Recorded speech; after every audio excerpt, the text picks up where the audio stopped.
Yeah, so just quick overview is that this is the intake cage that I'm gonna just like cut a little hole in here, and then put the culvert pipe into here, and that is going to like right in the center, right? Conceal the cage, so that when the beavers swim by, they can't like sense that water's coming into it. It pushes the beaver far enough away from where the water comes into the system that they're just like, whatever, nothing's there. They're smart little buggers. They really are. They're intelligent animals. Yeah, and I didn't come up with this. This is something that has been tested and figured out for years. That's why when I early started figuring out, okay, I might want to look at having a pond leveler, it's like, okay, what do I do? I reached out to OSU first, and she said, oh, hey, what about this? And a pond leveler, it's like, okay. There's this one guy in southern Oregon, right by the border. He's the one who referred me to you.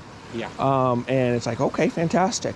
But I definitely want to get one installed. That's for sure, certain. So after I saw it, it's like, oh my God, this thing is so amazingly easy and simple. And sometimes doing KISS, keep it simple, stupid, is a fantastic way to do things like this. It is. And although the actual construction is rather simple, the nuanced details are important because beaver are smart. Oh yeah. And we have to do a good job of getting it there. So essentially we're gonna cut and connect that pipe into here, so the inlet's in the middle, and then float it on pontoons, and we'll put the whole system out into the water, connect the pipes. There'll be a rigid pipe here, and then connect to a flexible pipe that goes over the dam, float it all out there, and I'll secure that in place so that when it sinks, it doesn't take it all out into the depths, and then drop the whole thing down, stick it in place, and it will start to do its job.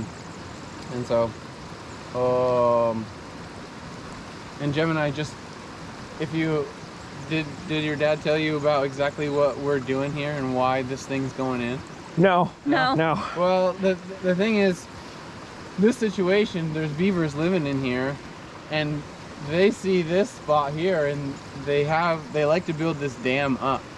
But the concern here is, if they built the dam too high in a flood, your dad was worried that the water could start to flow over the road, and that could and you can see where the water level has been. You could see where it's like a bathtub ring, really. If you look around the lake, you could actually see it all the way around. It's about already a foot roughly below what it was originally at. So you could imagine when the water level comes up a foot, where this starts playing into the whole issue with the beavers here.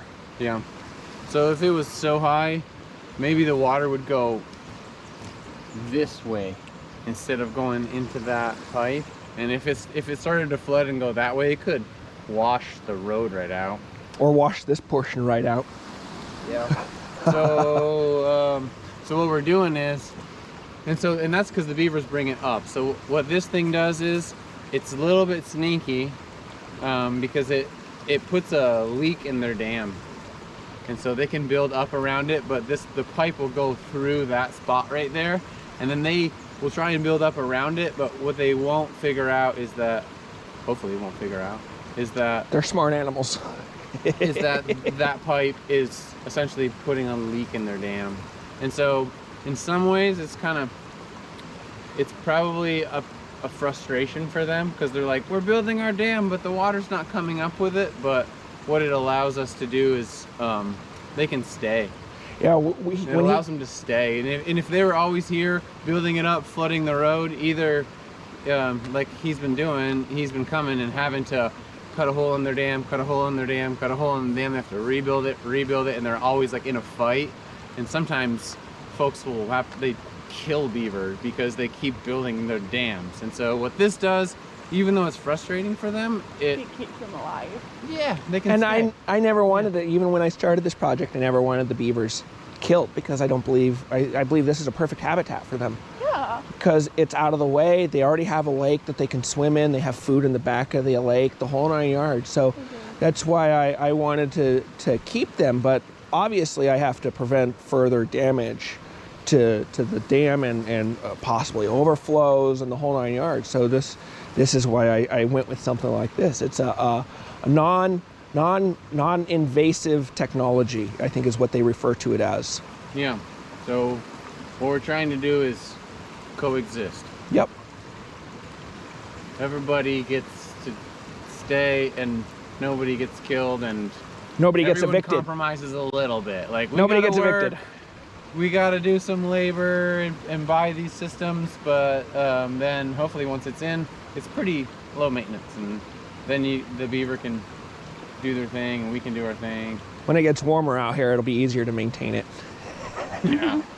I'll get a maybe a little aluminum boat to go out in the middle of the water and deal with it out there. Yeah. Cool.